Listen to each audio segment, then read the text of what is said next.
Dear life, if you catch me being happy, please just let me enjoy you. I've been through a lot that even if I had to say, words will entirely fail me. Hi guys, welcome back to Life with Queen of Us, Tanny. Welcome back to yet another day with me, and welcome to the channel. I hope you guys are okay and everything is alright. So today we're going to it's no longer unboxing because I already removed the box. To just sit up and see how this microphone works, and then we'll do a little story time. So I bought this back in April. It's October guys, but I bought this in April. Those microphone, I don't know if you can see, let me show you.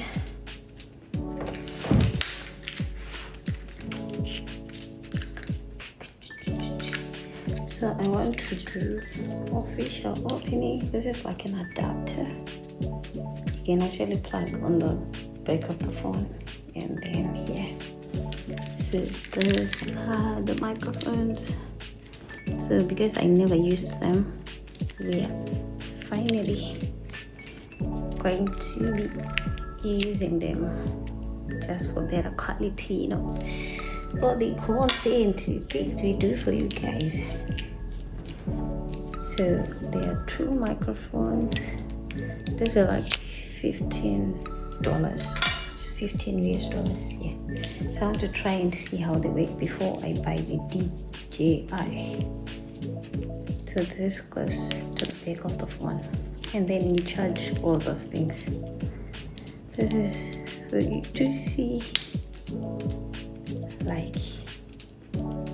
this was new. Alright, so that was just it. And for control, I like putting them inside this bag because it's fluffy, but because I was not using them, I have to charge them first. It's fluffy and soft, so for protection I have to charge them first. So I just wanted to show you guys that we finally have microphone. We had, but I was just not using them. So today my story time is about food. It's going to be long, but I'll try to cut it short. Living abroad, living abroad as a student and life in China, and how I've been away from home for 7 years. You know, there's a lot of things to dig into. We need some popcorn. So, alright, we're ready. So, life is a Zimbabwean student who is in university in China, away from home, away from everybody else. So basically, I came to China in 2018, and yeah, you know, sometimes our parents send us abroad, and then we need to learn how to be adults. Sometimes it's not easy, sometimes it's very hard for them and also for us, but well, people say that's how you grow. For my instance, I would say I was used to it in a way, being away from home all the time because I was in boarding school. So it wasn't a big stage for me. The only difference was I was doing it outside the country, and here there is no it's not like boarding where you're at the end of the term it's a must that you need to go home. So you know, and I'm drinking content purified water. I was saying from then when we came, things were really okay, you know guys. Zimbabwe was still a little bit better. That was the time our president just had gotten into power, and you know things were starting to change, but the change was a little bit okay at that time. So 2018, 2019, life was a bit okay, and I was still receiving money from home. Yeah, life sometimes it was still okay then. It was not that difficult. No, my Visa card was still working. Every month I would receive money from home. Then came adulting. I started really experiencing it in I've been wearing my glasses for the whole day. 2018 came COVID. COVID F things up. Life was really hard. And, as a university student, like here in China, for the Chinese, I think it's much better for them because they go home every holiday. It's like us, like in boarding school, that's how it is. They can travel to any city and then at the end of the term, just like any university, like right in Zimbabwe also, at the end of the semester, everybody goes home. But now, when you're in China, there's not going home. You're only traveling around the cities for holiday. But then all the time, it's only you, yourself, and you. So the thing now is, it is so hard trying to change from having to be a child where you're at home and you're just saying, what are we eating? In Zimbabwe, we usually say, Manero Trubichke, So that way it's way easier because you're not the one who's providing the money. So you eat what's provided for you. But here, there's no one providing. You fend for yourself. If you don't hustle, it's up to you guys. There's a lot of people have done a lot in this country to survive. Sometimes, other people would go to load those big lorries where packages come from, like very big lorries, and they will be like, a package can come like this, very small. And then for you to fill that trunk or that truck or that load, you will fill it. So mostly the guys were the ones doing this. Then for the ladies and the guys also, you'd go in like the restaurants. People usually would go and wash dishes there. And it's not like the way in Zimbabwe where they're just like 5 customers where they come, they order sata and they're gone. In China, if it's lunch hour, it means everybody's eating. The whole place will be full and they'll be like dishes after dishes, and they don't eat like one meal like us. Maybe you just eat rice and soup or stew. For them, they eat like every time a 3-course or 5-course meal. And make sure even if it's lunch, breakfast or what, there's porridge, there's a fruit, there's like they make sure that even dinner and lunch is waste because they eat like rice with different kinds of meat, then they eat vegetables and fruit. That's the first day. Then so it means by the end of like one table is like big like this, right? By the end of lunch and you saved, maybe the restaurant would have made 10 tables or more. The amount of energy you need to use, that's the other one. Then the other one, people go and do barbecue. You know how we used to like roast corn in the streets? But here they literally do barbecue in the streets and sell night food or day food and stuff like that. But there's a season where like it's a holiday and then people will be walking around, you want to do barbecue. This is what I experienced. I have first-hand information. Another time I went there, I nearly nearly passed out because it's like you wake up and then from 7 to 11 at night, you'll be standing. You only sit, that boss was very wicked. You'd only sit when you're like eating. And then that's it. After that is like we stand up and you'll be dancing for Chinese. And then like that's what brings customers for them. We feel like that's what brings customers because you are a foreigner and then they're curious. Although that there's a racist, the other ones are actually nice. So that was the other one. Or sometimes, people do modeling for the way people do modeling here is different because in Zimbabwe it's like, the contests, the shows and stuff. Here it's like you're modeling for companies who are selling clothes, so you're advertising for them. It's like Shea, Temu, or maybe a wig company. So you'll be like their mannequin. That's usually that. And then what's the other thing people usually do? It's either you work in the club, like as a promoter or a waitress, something like that. Because first thing is, the hardest part is you're not allowed to work. And if you're found that you're working, or if the police find you working, you're arrested. Not only are you arrested, you arrest you, make you pay a fine, and then you're deported. So So if you're on student visa, they're like, you're a student, you're supposed to be a student and not work, because why do you need money if you're a student? But they don't understand that for their Chinese citizens, they actually get money from home. But most of us, we're like hustling so that we fend for ourselves. We do something and have something for ourselves, right? So that's the hardest part. So if you're working, you're only supposed to work as a teacher, no other job. If you have a business with you, you're only supposed to have your company and work there. If you're found teaching or doing something else, that's a crime again. So I would say, like, staying in China for the past 7 years has taught me a lot. One, being resilient. It has taught me to be patient with life. Sometimes there are times when things are not going your way, but you don't have anyone to cry to. Well, for others, you might be lucky to have like a lot of friends and stuff. But once you don't have nobody, or if you feel the other people feel like they can share their problems, because people tend to judge, life can be hard. You can spend the whole day living at the ceiling, and then you ask yourself, what am I really doing?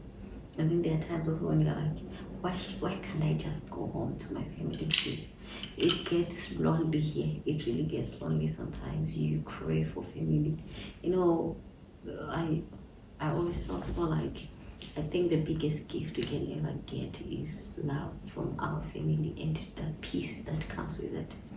Because it's unconditional, and especially if you're close to your family like that, like you really enjoy. So I've learned to be patient, resilient, how to hustle, how to be humble. You learn to be humble. Sometimes when you want something and somebody doesn't want to help you, you have to humble yourself, like that person can help you or link you up. Because mostly it's all about connections. If you don't know somebody who knows somebody, or if you don't know a contact, or if you don't have a contact and you want it from somebody who has it, other people even make you pay and stuff. So it's all about business. Because I feel like China is like, if you really find your way business-wise, it's really a good country to do business. As a lot of people, especially Zimbabweans, they come in and buy their things. And although most people, they buy their things and come back home and lie that they bought them in Turkey or Dubai or something. But still, people are getting their things here. So that's the other thing. The other thing I've learned to be like, I've learned to take my relationship with God serious, because sometimes if you're not being led by God, or if you don't really have a connection or that relationship, you can lose yourself. And once that happens, you really lose yourself for God. Because the other thing is, like, there are no churches. There are other churches. There are like a few churches in China, but it's also not really legal. They are legalized. Sometimes they allow you guys to have a church. Sometimes they tell because they have like maybe out of 100, maybe they have like 10% are Christians. And those people are Christians because most of them, they travel, like they are well traveled, or they stayed abroad before, so that's how they got to be Christians. But yeah, that's really another topic where I would do another sit down and like explain how really that functions, basing on things I see, and also like I'll do a research about it. But that's the other thing. So if you really don't hold yourself and pray and ask God for guidance, you really lose yourself. Because also the other thing is, like, there's nobody to control you. There's no curfew. There are cameras everywhere, which makes it easier for you to move around anytime you want. So if you're not careful, you really lose yourself. And the other thing is like, there are other people who have money who will be offering you money left, right, and center. So you as a person, if you don't have values and stuff, and you just be like, okay, because I want to look cool, I want to be asleep, things like that, that's the other way you lose yourself. Because most of these people, they can afford the lifestyle. So if you want now to try and act up to them or to copy them, you end up doing things which you're not supposed to do. So the hardest part of staying in China is a student in university is, one, income, because you can't work whilst going to school. 2, two, trying to hustle and trying to balance the life between hustling and going to class. Sometimes you can lose your mind. Trust me, I've tried both at the same time. There's a time where you feel like you're losing it and you don't have an option, you just have to continue going. Then the other thing is like, I would say, but and now I'm trying to look at the major problems and like problems I've faced. And sometimes also a lot of heartbreaks, whether it's relationships or friendships or whatever, you get people disappoint you one or the other, and that's so real. People will leave you in the desert without water, not only men, even the girls, like women or whatever. I will leave you in the water, in the desert without water. So yeah, it's just life. But then those are some of the major difficulties you experience because you know how life is. But then there's things we don't talk about. These are the things we don't really talk about, and mostly, people, Africans, they don't really take mental health seriously. So that's how you see a lot of people have depression, but they don't talk about it because nobody will take you serious. People just tell you like, it's okay, you'll move on and things will be okay and stuff like that. And even to start telling your family, you don't even know where to start to make them understand. So sometimes most of us, we just deal with the cards we're dealt, and then we just face our problems and not say a word because there's a time when you just like, oh, fuck it. Well, what's the point? Then you just keep quiet. And then sometimes it really gets lonely in here, trust me. Every day of my life, the past 7 years, I've always prayed it. I'm like I always ask God, okay, what if I don't come here? Or what if I was still at home? Would it have been different or whatever? But then one year then I also thank God because I learned a lot. And I've seen a lot also, some of the things which if I was still in Zimbabwe right now, I'll not experience it. So I'm just like, you know what? You do with the cards you're dealt. At the end of the day, God knows everything. And God's time is the best. You never know what He's also planning next. But those are some of the basic challenges I've faced, and disappointment. You also get a lot of disappointment from business agents, from friends, from other family members, from what you get disappointment one way or the other because you are your own person first before anybody else. So if you don't help yourself, nobody will really try and help you. And even those who want to help, sometimes you know how those times are like there are other people who are willing to help, but most of them they try to be asking you okay, what am I getting from this? Or other people, there are actually others who actually help out of the goodness of their heart. Then others will be like, I'm only helping you because I'll need this in return. And some will not tell you, but you can see with the way this thing is being handled, this is where it's going. So this is part 1. I'll do part 2, part 3. I'll always see how it's going. But this is for the time being, and I hope you have some insight. And my advice to anybody who wants to come abroad, and those people who are in Africa who think life is all merry and roses here. There's nothing like that. Sometimes you suffer. Because the other thing also is there's no saving here.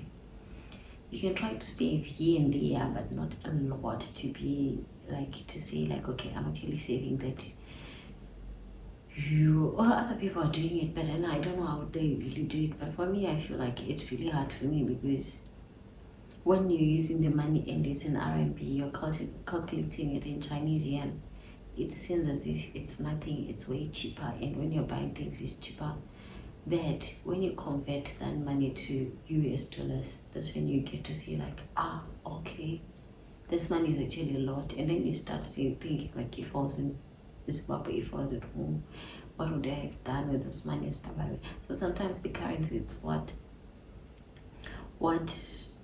gets in the way, and it actually doesn't help in a way because we don't have a way of saving. So most of the times the money you even hustle for is going from stomach to mouth, food to mouth, because the bills, you need to pay rent, you need to pay electricity, you need to, those are the same things people pay back for in Africa, right? But I feel like at least you can try to find a job and stuff like that. And even as a student, you do part-time and stuff. And yeah, when you go and do internship, you're not paid. It's like free labor. So it's just a lot to juggle and a lot to deal with. But with that being said, it's life. You just end up doing it because what more can you do? I think those are like the major problems I've experienced. But the biggest one being lack of income and being lonely, like missing home. There's that homely feeling, that love, you know. I don't know how to explain it, man, because yeah, it just feels different. Another thing is the food here tastes different from back home. They have like copycats of some things, but the taste is way different. So that's what we've been like trying to endure for the past times, and for the past 7 years. Yeah, me. Do I miss my mother's food? I won't be lying. The day I'm going to arrive at home, straight pizza in, chicken in, creamy in, spare in. And there's a place called Bello. I don't know if it's still there. They sold like good chips. We used to eat them before when I was like selling bells, you know, Kumabero, like in Copacabana. Those chips were really nice. And then I would like try and nibble. And another thing I really want to eat, garlic bread. And you put coke on pollen on the middle, and then you drink it with aspalator, especially the what is it called? Not the Fanta one, the black cherry. My God. Or having fries and lemon, the stony drink, or the lemon one. That used to be my go-to drink every time I was sick. But yeah, those are some of the things I'll probably just start eating. Then on the way we move, going to my mother's food, my mother's house. But yeah, these were some of the problems I've faced and how it's been. But I know this is not like detailed. This was like an introduction. So for part 2, I'll come with like details. I'm literally going to write a list today. Then we'll expurgate from that list. Then we see. Then maybe I'll do part 3, talking about the church issue in China. And maybe part 4, we'll do the clubbing life. We'll just see, guys, because you know it's Vloctober, so I have all the time, and it's holiday also. Tomorrow is the last day of the holiday. I haven't been doing anything, and I feel like this was the time I had to maximize like editing and taking these videos, the content, but still big move. So I hope you guys got some insight, and I'll catch you again next time when I drop part 2. Stay tuned. Don't forget to comment, like, share, subscribe, click on the notification button, and stay tuned. Mommy loves you. Take care. Bye.